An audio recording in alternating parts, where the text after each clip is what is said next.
मुलुकभर थप 834 जनामा कोरोना पुष्टि, थप 9 संक्रमितको मृत्यु। अनलाइनबाट टिकट काट्नेलाई 1 लिटर पानी उपहार। आगामी चुनावपछि एमालेलाई टर्च बालेर खोज्नुपर्छ, माधव नेपालको भनाई।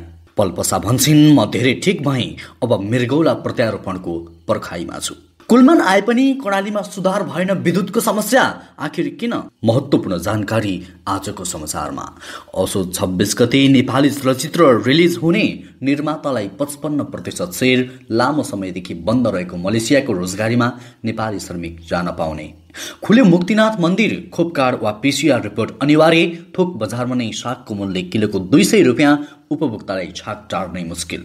रेखा थापाको प्रेम परिभाषा, लैङ्गिक प्रेम बाँच्न, प्रेम जीवनको ज्योति। बेलायतमा इन्धन सङ्कट सर्किँदै पेट्रोल पम्पमै कुटाकुट, अमेरिकी सेनाको पेसिफिक कमान्डको टिम नेपालमा। नाडा अटो सो माघ 7 गतेदेखि 12 गतिसम्म सञ्चालन हुने।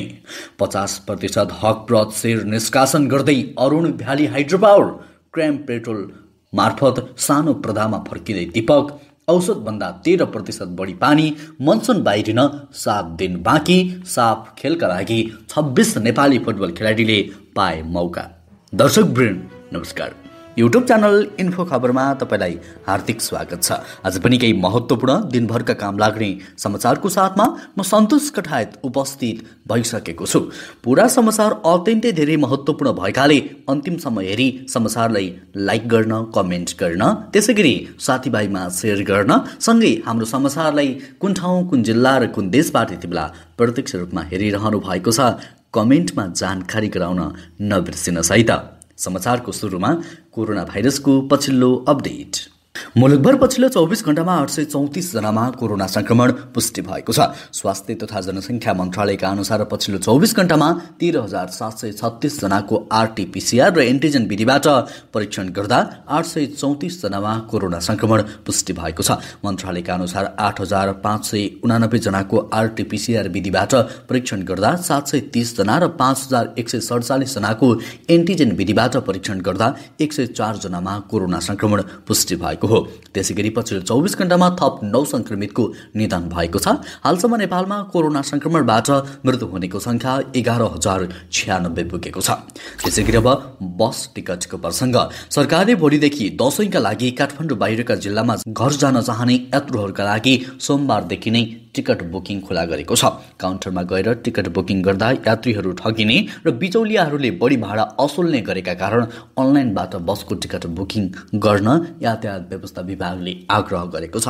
आइतबार प्रतिनिधि सभा अन्तर्गतको विकास तथा प्रविधि समितिको बैठकमा बोल्दै विभागका महानिर्देशक नवराज घिमिरेले अनलाइनबाट बसको टिकट काट्नेलाई यातायात व्यवसायीले 1 बोतल पिउने पानी सित्तैमा दिने प्रतिबद्धता समेत जनाएको छ। सोमबारदेखि टिकट काउन्टरमा गएर दशैंमा घर जानका लागि अग्रिम टिकट बुकिङ गर्न सकिने, अनलाइन टिकटिङ र मोबाइल एप्लिकेसन मार्फतबाट टिकट खरिद गर्न सकिने बताएका हुन्। त्यसैगरी अब अर्को महत्त्वपूर्ण समाचार। कलाकार पल्पसा डङ्गोल मृगौला प्रत्यारोपणको पर्खाइमा बसेकी छन्। अनलाइन खबरसँग कुराकानी गर्दै पल्पसाले आफू मृगौला प्रत्यारोपणको पर्खाइमा रहेको जानकारी दिएकी हुन्। उनले भनिन्, परिवारबाटै मृगौला दिँदै हुनुहुन्छ। मृगौला दिनेको र मेरो स्वास्थ्य चेक जाँच भइसकेको छ। सरकारी कामहरू भने बाँकी छ। दशैं तिहारपछि प्रत्यारोपण गर्ने तयारी छ। उनका अनुसार त्रिवी शिक्षण अस्पतालमा मृगौला प्रत्यारोपण हुनेछ। विगत 8 वर्ष अघि उनले आफ्नो मृगौलाको समस्याबारे थाहा पाएकी थिइन्। त्यसैता परिवारका सदस्यहरूलाई जानकारी नदिई उनले मृगौलाको उपचार गराउँदै आएकी थिइन्। तर गत जेठमा श्वास प्रश्वासमा 81 समस्या भएपछि त्रिवी शिक्षण अस्पतालमा भर्ना भएकी थिइन्। चेक जाँचका क्रममा उनको दुवै मृगौलाले काम गर्न छाडिसकेको डाक्टरले बताएका थिए। त्यसैता उनले स्वातमा 2 पटक नियमित डायलासिस गराउँदै आएकी थिइन्। अस्पतालमा झण्डै 3 महिना बिताएपछि 3 साता अगाडि उनी डिस्चार्ज भएकी हुन्। उनले अहिले आफ्नो स्वास्थ्यमा धेरै सुधार भएको बताएकी छन्। दर्शकबिन, तपाईँ हाम्रै प्यारी कलाकार पल्पसा डङ्गोल चम्सुरीको स्वास्थ्य लाभको कामना गर्दै कमेन्टमा गेट विल सुन भनेर लेख्न नबिर्सिनुहोला। त्यसैगरी अब अर्को समाचार। नेकपा एकीकृत समाजवादीका अध्यक्ष माधव कुमार नेपालले आगामी चुनावपछि एमालेलाई टर्च बालेर खोज्नुपर्ने बताएका छन्। शनिबार हेटौडामा पार्टीको कार्यक्रमलाई सम्बोधन गर्दै नेपालले आफ्नो पार्टी शक्तिका रूपमा उदाउने दाबी समेत गरेका छन्। उनले भने, एमाले पार्टी चुनावमा टर्च भालेर खोज्नुपर्ने अवस्थामा गइसकेको छ। हेर्दै जानुहोस्, उनले केपी ओली अहंकारको घोडाबाट खसेपछि गाली गलौचमा लागेको पनि जिकिर गरेका छन्। अगाडि उनले भने उनीहरूको काम नै गाली गर्ने, त्यसैमा रमाउने भएका कारण उनीहरू त्यसै गर्छन्। हामी त्यस्तो गर्ने पक्षमा छैनौँ। सद्बुद्धि आओस्, मति सुध्रियोस्, हामी गलत बाटोमा जान चाहन्नौँ, नत्र त उहाँहरू हामीमा के फरक। अध्यक्ष नेपालले 5 दलीय गठबन्धनको संरचना बनाउने र त्यसलाई आउँदो चुनावसम्मका लागि केन्द्रदेखि स्थानीय तहसम्म विस्तार गर्ने पनि बताएका छन्। त्यसैगरी अब कुलमान घिसिङको प्रसङ्ग। ऊर्जाको सम्भावनाका लागि कर्णाली प्रदेश धनी प्रदेश मानिन्छ, तर यो प्रदेशमा अहिलेसम्म विद्युत उत्पादन क्षमता 3 मेगावाट मात्रै छ। उत्पादन क्षमता बढाउनु त परेको कुरा हो, यहाँ विद्युतीकरण भएको क्षेत्रमा पनि विद्युत सेवा कुन बेला अवरुद्ध हुन्छ भन्ने ठेगान नै हुँदैन। यहाँ दिन र घण्टाका हिसाबले होइन, मिनेट र सेकेन्डका हिसाबले विद्युत सेवा अवरुद्ध र सुचारू हुने गर्दछ। त्यसो त नेपाल प्राधिकरणका कार्यकारी निर्देशक कुलमान घिसिङ नेपालमा लोडसेडिङ अन्त्य गरेर ख्याति कमाएका व्यक्ति हुन्। उनले अघिल्लो कार्यकालमा नेपाललाई लोडसेडिङबाट मुक्त नै बनाएका थिए। 1.5 महिना अघि उनी पुनः नियुक्त भएपछि कर्णालीवासीले धेरै अपेक्षा गरेका थिए र आफ्नो प्रदेशमा विद्युतको समस्या अन्त्य हुने पनि अपेक्षा गर्दा गर्दै पनि कर्णालीवासीले विद्युत सेवा प्रवाहका हिसाबले कुलमानको पुनरावगमन भएको अनुभूति गर्नै पाएका छैनन्। दर्शकबिन, नेपालको झ्याप्प बिजुली काटिने समस्यालाई अन्त्य गर्नको लागि कुलमान घिसिङले कस्तो कार्यक्रम ल्याउनु पर्ला जस्तो तपाईँलाई लाग्छ? कृपया कमेन्ट बक्समा कुलमान घिसिङलाई के भन्न चाहनुहुन्छ कमेन्ट बक्समा लेख्नुहोला। त्यसैगरी अब अर्को समाचार। असोज 26 गतेबाट नेपाली चलचित्र रिलिज हुने भएको छ। आज बसेको चलचित्र कर्मीहरूको बैठकले असोज 26 गतेबाट चलचित्र रिलिज गर्ने निर्णय गरेको हो। असोज 26 गते शोभित बस्नेतले डाँडाको बरपिपल रिलिज हुने बताएका छन्। अन्य नेपाली चलचित्र भने दशैंमा रिलिज नहुने भएका छन्। सिनेमा रिलिजका लागि वितरक, प्रदर्शक र निर्माता बीच समन्वयका लागि गठन भएको चलचित्र कर्मीहरूको 11 सदस्यीय कमिटीले असोज 25 गते अंग्रेजी cinema fast and furious series release गर्ने निर्णय गरेको छ। उक्त कमिटीले 3 महिनाको प्रस्ताव अगाडि सारेको छ, जस अन्तर्गत पहिलो हप्ता रिलिज हुने नेपाली सिनेमाका निर्माताहरूलाई 55% र प्रदर्शकलाई 45% सेयर दिने निर्णय गरेको छ। दोस्रो हप्ताबाट चलचित्र चलुन्जेल 50% सेयर निर्माताले पाउने वितरक करण श्रेष्ठले जानकारी दिएका छन्। त्यसैगरी अब मुक्तिनाथको प्रसङ्ग। मुस्ताङ स्थित हिन्दू र बौद्ध धर्मावलम्बीहरूको पवित्र तीर्थस्थल प्रसिद्ध मुक्तिनाथ मन्दिर आइतबारदेखि खुला गरिएको छ। जिल्ला प्रशासन कार्यालय मुस्ताङमा यही असोज 5 गति बसेको कोभिड-19 सङ्कट व्यवस्थापन केन्द्र र सुरक्षा समितिको बैठकले मुक्तिनाथ मन्दिर खुलाउने निर्णय गरेको हो। मन्दिर गत वैशाख महिनादेखि बन्द गरिएको थियो। मुक्तिनाथ विकास समितिका अध्यक्ष समेत रहेका प्रमुख जिल्ला अधिकारी श्रीनाथ पौडेलले मापदण्ड तोकेर बाहिरी जिल्लाका तीर्थयात्री र भक्तजनका लागि मुक्तिनाथ मन्दिरमा पूजाआजा खुलाइएको जानकारी दिए। स्वदेशीका लागि पीसीआर एन्टिजेन परीक्षणको रिपोर्ट वा कोरोना विरुद्धको खोप लगाएका मध्ये कुनै एक प्रमाणको आधारमा मुक्तिनाथमा प्रवेश दिने निर्णय भएको छ। उनले भने विदेशीका लागि 7 दिनभित्रको पीसीआर रिपोर्ट अनिवार्य गरिएको छ। त्यसैगरी अब अर्को समाचारतर्फ लागौं। नेपाली सेनासँग सहकारी गर्न अमेरिकी सेनाको प्यासिफिक कमान्डको एउटा टिम अहिले नेपालमा रहेको छ। नेपाल र अमेरिका बीच दशकौं पुरानो सैन्य सम्बन्ध रहिआएको र नेपाली सेनासँग विज्ञता आदान प्रदान गर्न अमेरिकी सेनाको टिम नेपालमा रहेको अमेरिकी दूतावासले जनाएको छ। नेपाल र अमेरिका बीच दशकौं पुरानो सैन्य सम्बन्ध रहिआएको छ। दूतावासले भनेको छ, हालै अमेरिकी सेना प्यासिफिकको काउन्टर फ्युजन सेन्टरको सहयोगमा अमेरिकी विज्ञहरूको एक टोलीले नेपाली सेनाका सहकर्मीहरूसँग विस्फोटक पदार्थहरू निष्क्रिय पार्ने सम्बन्धी प्रक्रिया र उत्तम प्रविधिहरूका बारेमा विज्ञता आदान प्रदान कार्यक्रम सम्पन्न गरिएको थियो। दर्शकबिन, मिडियामा जे जस्तो कुरा भनिए तापनि भित्रभित्रै अमेरिकी परियोजना millennium challenge corporation MCC pass गराउने रणनीति चलिरहेको प्रष्ट देखिन्छ। त्यसैले सबैजना नेपालीले दबाव स्वरूप कमेन्टमा नो एमसीसी लेखेर कमेन्ट गर्नुहोला। त्यसैगरी अब अर्को समाचार। अभिनेत्री रेखा थापाले प्रेमको परिभाषा दिएकी छन्। उनले जीवन ज्योतिका लागि प्रेमले तेलको काम गर्ने बताएकी हुन्। कतिपय मानिसले प्रेमलाई अन्धो भनेको भन्दै उनले प्रेम अन्धो नभएर ज्योति रूप भएको बताएकी छन्। उनले लैङ्गिक प्रेम वासना मात्रै भएको भन्दै एउटा प्रेमीसँग देशभक्ति, आध्यात्म, सपना र परोपकारको भाव हुने बताएकी छन्। प्रेमले मानिसलाई अन्धो बनाउने होइन, जीवन ज्योतिको लागि प्रेमले तेलको काम गर्छ।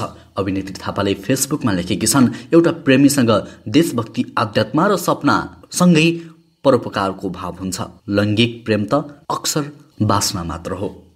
दर्शकवृन्द, रेखा थापाको यो अभिव्यक्ति तपाईँलाई कस्तो लाग्यो? साँच्चीकै मन पर्यो भने भिडियोमा एक लाइक गर्दै कमेन्टमा आई सपोर्ट रेखा थापा भनेर लेख्न नबिर्सिनुहोला। साथै प्रेमलाई एक शब्दमा परिभाषित गर्नुपर्दा तपाईँ कसरी गर्नुहुन्छ? कृपया कमेन्टमा आफ्नो धारणा लेख्नुहोला। त्यसैगरी अब अर्को समाचार। काठमाडौँको बजारमा हरियो तरकारीको मूल्य लगातार बढेको छ। बजारमा विशेष गरी साग, सिमी, बोडी, काउली, गाजर, करेला महँगो छ।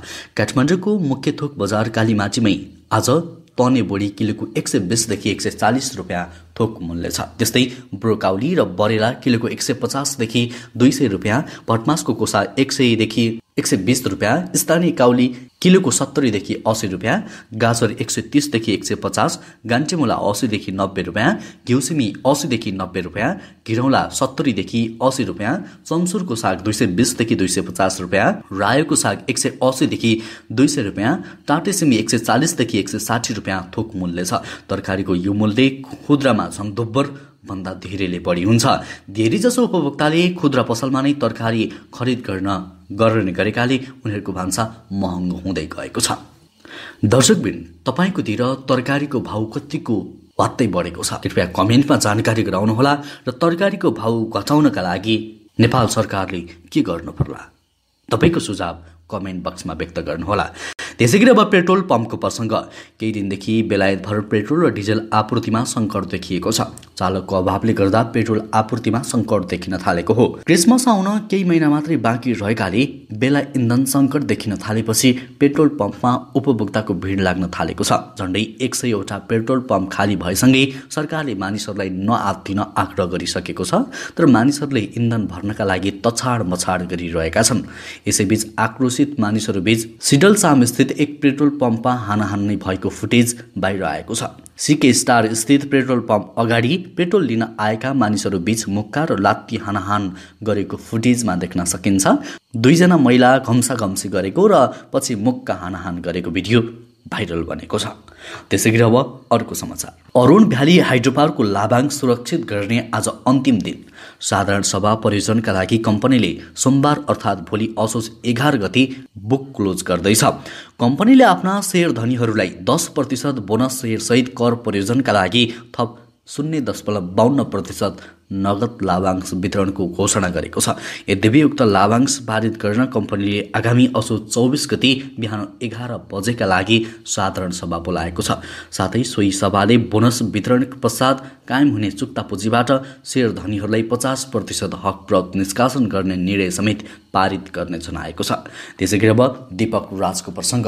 चर्चित कलाकार दीपक राज गिरी फेरि सानो पर्दामा फर्किँदैछन्। उनी क्राइम पेट्रोल नेपाल नामक टेलिभिजन कार्यक्रम मार्फत सानो पर्दामा देखिन थालेका हुन्।